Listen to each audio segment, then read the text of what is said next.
Oi, crianças, tudo bem? A gente vai estudar essa semana Mosias, capítulo 29, né? O último capítulo de Mosias, a gente vai encerrar essa semana então. E a gente vai começar a estudar a alma de 1 a 4. No capítulo 29, né, aqui morrer Mosias, ele quer encerrar o reinado, né, dos reis. Assim, ele foi o último rei. Agora eles vão começar a escolher juízes.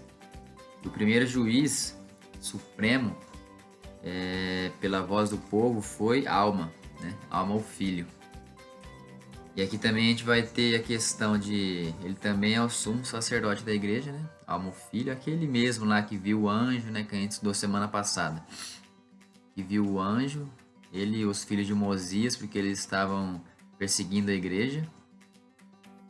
Eles acabaram vendo um anjo e se arrependeram de seus pecados e conseguiram o arrependimento, perdão de Deus, e começaram a ser missionários, pregar o evangelho. Nesse capítulo também, né, Mosias, o rei Mosias, ele vai morrer, e o rei e o sumo sacerdote também. Alma, o pai, também falece aqui no capítulo 29.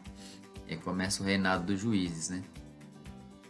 E a gente vai ver aqui no decorrer do capítulo 29 e no capítulo 12, diz assim, ó: Ora, é preferível que um homem seja julgado por Deus do que pelo homem, porque os julgamentos de Deus são sempre justos, mas os julgamentos dos homens nem sempre são justos. Isso é real, né? A gente sabe que o julgamento de Deus, ele é perfeito. Ele sabe nos julgar, ele sabe o que passa aqui, o que passa em nosso coração, né? Passa em nossa mente, a gente está pensando, né? Então, às vezes, o julgamento dos homens não é tão procedente, né? Não é tão qualificado, né? Não é tão justo quanto o de Deus. Às vezes a gente é muito injusto com as pessoas por julgar sem conhecer, sem ter aquela empatia, sem ter a resiliência, né? Que é ter aquele contato, se colocar no lugar da pessoa. Então, muitas das vezes a gente acontece isso. E aqui ele está explicando um pouco sobre os juízes, né? Ó, portanto, aqui no 13, ó: Portanto, se fosse possível terdes como reis homens justos que estabelecessem as leis de Deus e julgassem este povo de acordo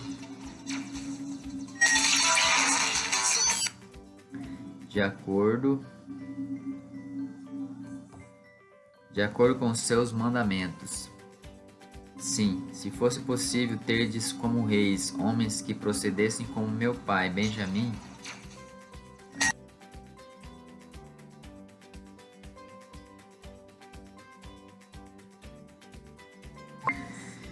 então, continuando aqui, a gente estava falando aqui no 13, né? Portanto, se fosse possível terdes como reis homens justos que estabelecessem as leis de Deus, julgassem este povo de acordo com os seus mandamentos, sim, fosse possível terdes como reis homens que procedessem como meu pai Benjamim procedeu para que com este povo. Eu vos digo que, se esse fosse sempre o caso, seria então conveniente que sempre tivessem reis para vos governar. Então aqui ele está falando que a gente tem que ter reis justos, né? Pessoas justas que vão estar à frente ali do povo, não iníquos, assim como a gente teve o rei Noé, né? Noé foi um rei muito iníquo. E eu próprio trabalhei com todo o poder e faculdades que possuía para ensinar-vos os mandamentos de Deus, estabelecer a paz por toda a terra, para que não houvesse nem guerras, nem discórdias, nem roubos, nem pilhagens, nem assassinos, nem qualquer outro tipo de iniquidade. Então os reis são para isso, para evitar essas coisas, evitar iniquidade, evitar mortes. Estão ali para precaver, né, para que as pessoas possam, de acordo com os mandamentos, obedecer ao rei e a Deus, né? É isso que a gente tem que fazer hoje também. Daquele que cometeu iniquidade, eu o castigarei, de acordo com o crime que cometeu, segundo a lei que foi nos dada por nossos pais. Agora vos digo que, por não serem todos homens justos, não é aconselhável que tenhais um rei ou reis que vos governem. Então, como não tinha muitos homens justos, muitos homens justos, como diz aqui, ele pediu que banisse essa questão dos reis, que fossem juízes do Supremo, né? Que seria melhor. Seria melhor a gente ter um juiz, né, que julgasse as pessoas com a justiça de Deus, do que um rei, que às vezes poderia não ser tão justo e ser iníquo, assim como o rei Noé foi, né? E aqui no 42, e aconteceu que Alma foi escolhido para ser o primeiro juiz supremo, e também o sumo sacerdote. Então, era tanto o juiz supremo quanto o sumo sacerdote. Então ele era o maior grau, como se fosse o profeta Nelson hoje, né, nesta questão aqui. Porque seu pai lhe havia conferido o ofício encarregado de todos os negócios da igreja. Então, Alma o pai passou tudo para o Alma o filho. Passou tudo com relação à igreja. No 45, e aconteceu então que seu pai morreu aos 82 anos de idade, tendo vivido para cumprir os mandamentos de Deus. Aqui está falando de Alma o pai. E aconteceu que Mosias também morreu, no 33º ano de seu reinado, aos 63 anos de idade, totalizando assim 509 anos desde a época em que Lei havia deixado a terra de Jerusalém. Havia deixado Jerusalém, né? E assim terminou o reinado dos reis sobre o povo de Nefe, e assim terminaram os dias de Alma, que foi o fundador da igreja deles. Então Alma foi o fundador com a questão do rei Mosias também. Você viu que passaram 509 anos, desde quando a gente estudou primeiro Nefe até agora. A gente vê que o tempo tem passado muito rápido. A gente vai entrar agora no maior livro, né? Começar a estudar a partir dessa semana o maior livro do livro de Mórmon. Então, o livro de Alma, né? Que relata que era o filho de Alma, o primeiro juiz supremo do povo de Nefe e também o sumo sacerdote da igreja. Que vai relatar um relato dos governos, das guerras, das contendas. Isso, infelizmente, ela não vai terminar, né? Tende a aumentar. E a gente vai ter muitos relatos sobre isso, sobre os Lamanitas, os Nefitas, vão entrar os Anlicitas, alguns personagens agora vão entrar. A gente vai começar a estudar então agora Alma 1. E aconteceu que no primeiro ano do governo de Alma como juiz, foi-lhe apresentado um homem para ser julgado, um homem de grande estatura e notável pela sua grande força. E se vocês vão lembrar desse homem, aqui não fala o nome dele, vou falar mais para frente. Ele ajudou quem? Ao povo de Lime, né? Vocês lembram de Lime? Era filho de Noé, né? Filho do rei Noé, que era iníquo, né? Lime era filho dele. Eles queriam aprisionar eles, e acabou que esse homem de estatura grande, ele se chamava Gideão, né? Ele que ajudou o povo de Lime ali, os nefitas, se escaparem do rei Noé, para que não fossem mortos, escravizados pelos lamanitas. Ora, aqui esse homem chamava-se Gideão. Fora ele quem servira de instrumento nas mãos de Deus para livrar do cativeiro o povo de Lime. Como eu expliquei. Ora, porque Lime lhe opôs resistência com as palavras de Deus. Ele encolerizou-se contra Gideão e, tendo sacado da espada, começou a golpeá-lo. Ora, tendo Gideão idade avançada, não pôde resistir aos golpes, foi portanto morto pela espada. Vocês viram aqui que apareceu um homem, né? Ele foi golpeado. Ele golpeou Gideão, que já estava velhinho, então ele não resistiu. Quem era este homem? E aconteceu que o levaram. Seu nome era Neor. Conduziram-no até o altar da colina de Mante, e lá ele foi obrigado a reconhecer, ou melhor, reconheceu entre os céus e a terra que o que ensinara ao povo era contra a palavra de Deus. E ali sofreu uma ignóbil morte. Antes disso, né, aqui ele foi julgado, né? Assim como ele matou Neor por ter resistência, por pregar o evangelho, ele foi julgado pelo juiz supremo, que era Alma o filho. Ele teve uma vingança ali, né? Neor fez uma vingança, porque Neor estava pregando uma coisa totalmente contrária aos mandamentos de Deus. Da mesma forma que ele matou Gideão, através dos mandamentos, ele foi morto também. Da mesma forma, que fala de uma forma ignominiosa. Uma forma vergonhosa, acredito que seja. Então, da mesma forma, porque ele estava dando valor às coisas vãs do mundo, às riquezas, né? A gente vai falar um pouco sobre isso, sobre o orgulho, né? Sobre desviar do caminho do Senhor, porque tinha bens e outras coisas mais. Ele começou a perseguir. E aqui no 25 ele diz, ó: ora, isso era uma grande provação para os que permaneciam firmes na fé. Não obstante, foram firmes e inabaláveis na obediência aos mandamentos de Deus e suportaram com paciência as perseguições que se acumularam sobre eles. Então aqui fala firmes na fé, né? Firmes e inabaláveis. E essa escritura é bem interessante, que a gente consegue tirar uma coisa que a gente tem que ter hoje, né? A gente tem que ser firme e inabalável. E é com isso que a gente vai ter esse alicerce que a gente tem hoje. Qual é o alicerce, né? É o Salvador, é o próprio Deus, é o Espírito Santo, é a nossa família, é os convênios que nós fizemos com o Senhor. Esses são os pilares. Então aqui, ó, no capítulo 1 ainda, eles começam a idolatrar, ter orgulho, rir muito alto, sabe?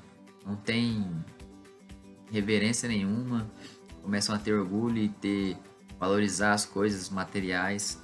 Isso é ruim, né? A gente acaba valorizando uma coisa que não é necessária, né? A gente tem que valorizar sim o reino de Deus, e as outras coisas vão ser acrescentadas. A gente acaba não valorizando essas coisas. Aqui em Alma 2 vai aparecer outro personagem também. A gente viu que teve Neor, né? Acabou acusando lá, matando Gideão porque ele teve resistência, porque ele estava falando coisas contrárias. Gideão confrontou ele disso, e ele foi lá e matou Gideão, né? Gideão estava pregando a palavra de Deus, e ele não resistiu porque ele era iníquo, né? Ele queria só vingança, queria matar. Mas da mesma forma que ele matou, infelizmente ele foi morto também. E aconteceu que no começo do 5º ano de seu governo, o povo começou a contender. Que um certo homem chamado Anlice, que é outro personagem, sendo um homem muito astuto, sim, um homem sábio quanto à sabedoria do mundo, pertencente à ordem do homem que matara Gideão, com a espada, e for executado de acordo com a lei. Então ele era da mesma linhagem ali de Neor, né? Era um homem iníquo também, que queria só vingança. Ele era inteligente, a sabedoria dele era do mundo, não era do conhecimento espiritual, conhecimento de Deus, né? No 11 diz, ora, o povo de Anlice se distinguia pelo nome de Anlice, que era se diz o chefe, né? Igual Lamã, os lamanitas, Néfio, os nefitas, Anlice, os anlicitas, sendo eles chamados anlicitas e outros eram chamados nefitas, ou povo de Deus. Então, sempre era aquela pessoa que era dado o nome a ela, né? No 19, ó, e aconteceu que os nefitas perseguiram os anlicitas durante todo aquele dia e mataram-nos em grande carnificina, tantos que foram mortos 12.532 anlicitas, e nefitas perderam 6.562 almas. Então assim, a gente vê que as guerras, as contendas, elas aumentaram muito, né? Porque era muito guerra de poder, né? Poder por quê? Os anlicitas iníquos, assim como os lamanitas, eles queriam o quê? Eles não queriam trabalhar, eles queriam escravizar os nefitas, queriam exterminar os nefitas para dominar as terras.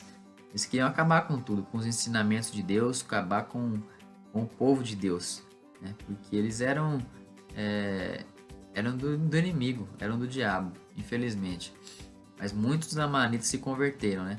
Através do filho de Mosias, dos filhos de Mosias e de Alma, o filho também. Muitos foram conversos. Mas ainda tinha muito lamanita iníquo, né? Queria só a morte, vingança e destruir. Então eles carregavam isso com eles também. No 22 diz, ora, os que eles tinham enviado para espionarem o acampamento dos anlicitas chamavam-se Zerá, Aminor, Mante e Limner. Estes são os que foram, com seus homens, espionar os acampamentos dos anlicitas. Então aqui foi os espias, né? Colocou esses 4 homens para espiar os anlicitas, o acampamento deles, para ver qual era a fraqueza, eles tentar invadir e exterminar. Eis que seguimos o acampamento dos anlicitas. Para nosso grande assombro, vimos na terra de Minon, acima da terra de Zaraena, no caminho da terra de Nef, numerosa hoste de lamanitas. E eis que os anlicitas se juntaram a eles. Aí aumentou muito mais ainda o exército dos lamanitas, né? Os amalecitas eram iníquos, e tinha esse Anlice, né? Que era o chefe ali daquele povo. Ele se ajuntou com os lamanitas. Aí o exército dos lamanitas já era grande, aumentou mais ainda. E mesmo assim, os nefitas nunca desanimaram. E aconteceu que Alma lutou contra Anlice, de espada em punho, corpo a corpo, e lutaram com grande energia um contra o outro. Então Alma, o filho, lutou contra Anlice. E aconteceu que Alma, sendo um homem de Deus e muito exercitado na fé, clamou dizendo: Ó Senhor, tens misericórdia e poupa a minha vida, a fim de que eu sirva de instrumento em tuas mãos, para salvar e preservar este povo. Ora, tendo Alma dito as palavras, lutou novamente contra Anlice e foi fortalecido, de modo que matou Anlice com a espada. Novamente, Alma matou por quê? Porque ele tinha a força de Deus, né? Com a força de Deus, a gente já falou isso anteriormente também. Ele tinha Deus com ele. Anlice não tinha, os lamanitas não tinham Deus com eles, eles eram contra os mandamentos, eram contra tudo. Então, Alma e os nefitas, eles tinham um diferencial, que era o que? Era Deus, né? Ele conseguiu matar esse, como se diz, essa pessoa que era à frente, né? Que era como se fosse um líder, os anlicitas. Exterminando ele, ele conseguiria dar uma acalmada nos lamanitas, né? Porque eles acabaram se juntando e fortalecendo o exército lamanita. E acabou morrendo. Então a gente sabe que a gente não consegue dar valor a essas coisas. Vamos começar a dar mais valor às coisas de Deus, que o mundo, infelizmente, ele vai querer nos pegar de qualquer jeito, querer nos desviar do caminho de Deus por N coisas, né? Várias coisas. E aqui no capítulo 3 de Alma, no 4, os anlicitas distinguiam-se dos nefitas, porque haviam marcado a fronte de vermelho. A fronte que eles chamam é a testa, né? E na testa eles tinham a marcação de vermelho. Então eles eram marcados a modo dos lamanitas, mas não havia rapado a cabeça como os lamanitas. Só tinha uma marca. Os lamanitas não, eles tinham a cabeça raspada e a pele era mais escura. Então, foi uma marca que o Senhor mesmo colocou neles, para eles serem distinguidos dos nefitas. Os anlicitas tinham essa marca na testa, né? Ora, a cabeça dos lamanitas era rapada, e andavam nus, com exceção de uma pele que lhes cingia os lombos, e também de armaduras que os cingiam, de seus arcos, suas flechas, suas pedras e suas fundas, e assim por diante. Então dá para distinguir, ó, aqueles ali são nefitas, aqueles são lamanitas, aqueles são anlicitas, porque eles tinham marcas no corpo. E os irmãos procuravam destruí-los, sendo portanto amaldiçoados, e o Senhor pôs-lhe uma marca, sim, em Lamã e Lamuel, e também nos filhos de Ismael e nas mulheres ismaelitas. O Senhor marcou eles, assim como o Senhor fez lá com a serpente, né? Fez uma marca nela, né? Por isso que ela virou uma serpente após a queda de Adão, né? Que ajudou ele a comer o fruto do conhecimento do bem e do mal.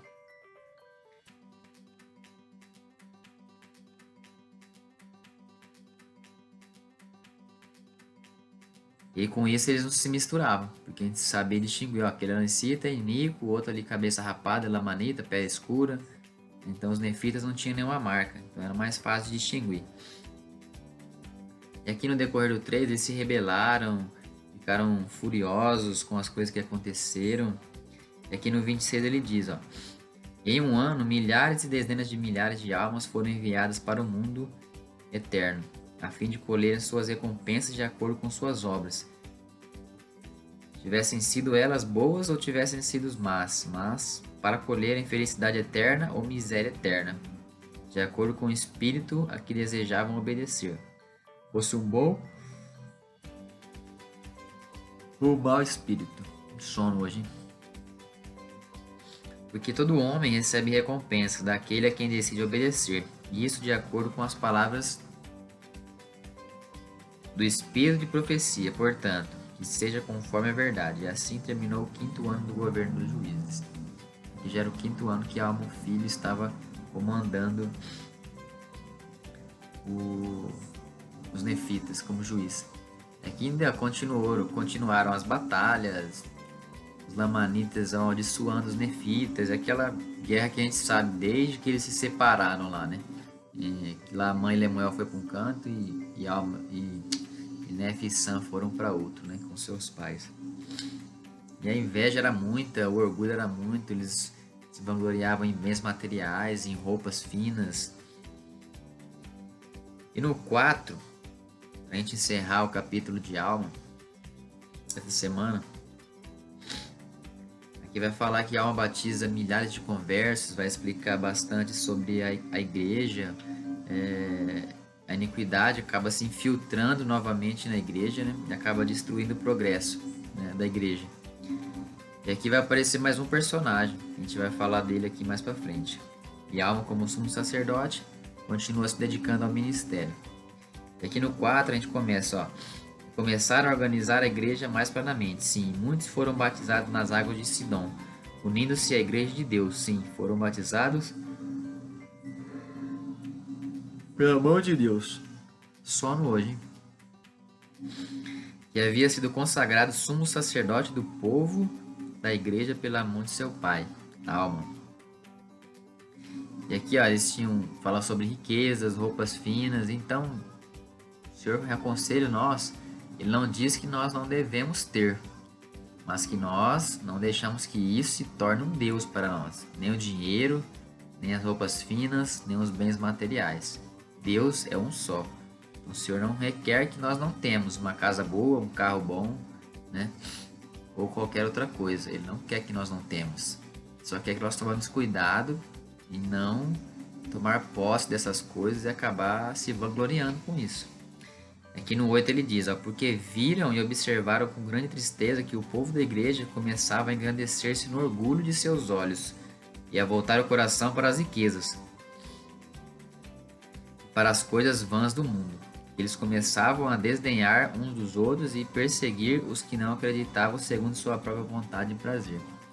Então aqui, ó, eles tinham um sentimento que destrói qualquer igreja, qualquer relacionamento, é o orgulho. Eles eram orgulhosos, começaram a se engrandecer com essas coisas, com as coisas vãs do mundo. O que são as coisas vãs? Coisas que a gente não deve dar valor, se apegar a bens materiais, a casa, carro, a celulares, a computador. Isso é tudo bem material, isso tudo se deterioriza. Isso acaba um dia, mas a vida eterna não. Então qual que a gente deve escolher? A vida eterna ou a miséria eterna? A gente tem que ter sempre em mente que nosso foco é o reino celestial, sempre. E no 15. Então aconteceu que Alma, tendo visto as aflições dos humildes seguidores de Deus e as perseguições que lhe eram infligidas pelo resto de seu povo, e vendo toda a sua desigualdade, começou a ficar muito triste, mas o Espírito do Senhor não abandonou. Então Alma se entristeceu, porque o povo que ele está batizando, os conversos, começavam a pensar em outras coisas, e não guardar os mandamentos, seguir a Deus, orar, jejuar, fazer outras coisas. Ele ficou triste com isso. Ele escolheu um homem sábio entre os elders da igreja e deu-lhe poder, de acordo com a voz do povo, para que pudesse seguir segundo as leis que haviam sido dadas, decretar leis e fazê-las executar conforme a iniquidade e os crimes do povo. Ora, o nome desse homem era Nefia, não é Nefita, é Nefia, era um homem justo, um homem sábio. E ele foi nomeado juiz supremo. Após Alma o filho, ele foi o segundo juiz supremo. Ele ocupou a cadeira de juiz para julgar e governar o povo. Então, Alma o filho, né, ele nomeou, através da voz do povo, Nefia como juiz supremo. E Alma o filho, ele começou a fazer só o trabalho de sumo sacerdote, que é a parte espiritual. Ele viu que o povo estava se desviando muito do caminho. Ele tinha que fazer alguma coisa, né? Então o Senhor falou, ó, chame um outro juiz, você vai se dedicar somente ao evangelho. Né? Então esse juiz era Nefia, ele ia julgar o povo, né? De acordo com os mandamentos, de acordo com a lei. E Alma, o filho, ia pregar o evangelho, ia pregar arrependimento, pregar fé. E o povo estava se desviando do evangelho. Ora, Alma não lhe concedeu o ofício de sumo sacerdote da igreja, mas reservou para si próprio o ofício de sumo sacerdote. Entregou, porém, a Nefia a cadeira de juiz. Ele entregou a cadeira de juiz, mas não nomeou Nefia como sumo sacerdote. Ele nomeou a si próprio. Ele já era sumo sacerdote. Para ele próprio pregar este evangelho, para tentar converter novamente o coração desses irmãos que estavam desviados do caminho. No 20 ele conclui: E assim, no começo do 9º ano em que os juízes governaram o povo de Nefe, Alma entregou a cadeira de juiz a Nefia. Dedicou-se exclusivamente ao sumo sacerdócio, da santa ordem de Deus, ao testemunho da palavra, de acordo com o espírito de revelação e profecia. Então aqui a gente encerra o estudo semanal. A gente tem aqui o início, né? A Alma tem 63 capítulos. Então aqui vai começar o reinado não, né? A gente chama de reinado, né? De Nefia, que é o segundo juiz supremo. E Alma, filho, vai se dedicar ainda mais ao evangelho, tentando converter novamente. Então o que a gente pôde aprender, né, com isso essa semana? Aprender com esses ensinamentos. Podemos exercer uma influência positiva na comunidade.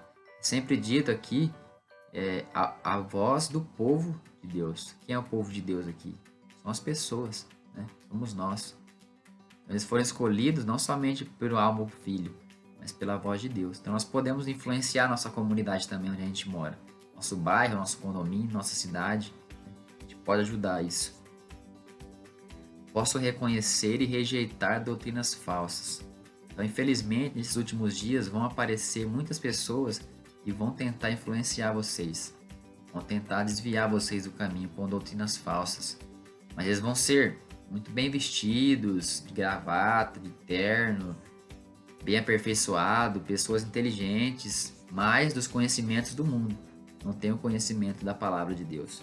A gente tem que tomar muito cuidado com isso. Vão ter muitos anticristos que vão tentar nos desviar do caminho. A gente tem que sempre estar jejuando e orando, lendo as escrituras para confirmar todas as profecias que já foram e que vão acontecer ainda. Tome muito cuidado com isso. Tome muito cuidado com o que vocês ouvem, com a interpretação que ela é feita.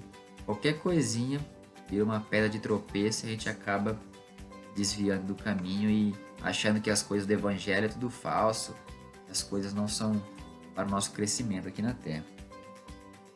Os verdadeiros discípulos de Jesus Cristo não colocam o coração nas riquezas. Então nós, quando nós nos batizamos, nós pegamos para nós o nome de Cristo. Nós carregamos ele. Carregamos este nome. Devemos ser um exemplo para outras pessoas. Devemos ser um exemplo para elas. Então não devemos valorizar riquezas, porque isso a traça, ela corrói. Mas a única coisa que a traça não corrói é a nossa vida eterna, nossa salvação. A nossa casa, infelizmente, ela cai, né? Nosso carro, ele se deterioriza, enferruja, ele quebra. Computador, celular, tudo isso vai ficar um dia. A gente vai ter o que? A vida eterna. Não vai ter nada disso. Não vai ter que falar, nossa, me apeguei tanto aquilo ali. Não é pra gente se apegar tanto, né? A palavra de Deus e o testemunho puro podem mudar o coração das pessoas. Isso eu sei que é real. Quando a gente tem um testemunho puro, verdadeiro, que é aquelas coisas que a gente acredita, sabe que isso pode nos ajudar bastante. Como membro da igreja, devo amar e servir ao próximo. Esse é o mandamento, é o primeiro ou o segundo mandamento, né? Amarás o teu Deus, todo o teu coração, toda a tua alma, todo o teu poder, toda a tua força. E amarás o teu próximo como a ti mesmo. Então, o nosso próximo é todos, com todos. Não são só as pessoas da nossa família. São aquelas pessoas que a gente não tem contato, que a gente nunca viu. Esse é o nosso próximo também. A gente deve sempre pensar nisso. E meu testemunho pode fortalecer outras pessoas. Então, sempre que possível, né, nós possamos compartilhar nosso evangelho. Nosso não, né? O evangelho do próprio Salvador. Então, eu gosto bastante de compartilhar escrituras, né, pensamentos, palavras. Isso me fortalece bastante. Eu tenho aprendido muito com o Vem Segue-me e me ajudado a me tornar uma pessoa melhor. Sei que não sou perfeito, tenho vários erros, cometo pecados também. A gente tem um arrependimento diário, né? A gente pode fazer com que isso nos torne pessoas melhores. gostaria de deixar com vocês esses ensinamentos. Então, não se orgulhe. Orgulho no bom sentido, né? Que tem o orgulho mal e o orgulho bem, né? Ah, eu orgulho do meu filho, que ele é um bom aluno. Ah, eu orgulho da minha mãe, que ela é uma boa mãe, sabe? Coisas que a gente tem que saber distinguir. Mas o orgulho que foi falado nas escrituras aqui, nesse estudo, foi o orgulho de coisas, de bens, de materiais, né? Então, que a gente não foi de riquezas, né? Então, o Senhor vai nos testar com dinheiro, com poder. A gente tem que tomar muito cuidado com isso. E falsos profetas, falsas doutrinas, felizmente estão sendo pregadas no mundo. A gente tem que tomar muito cuidado e saber que a rocha é o próprio Salvador.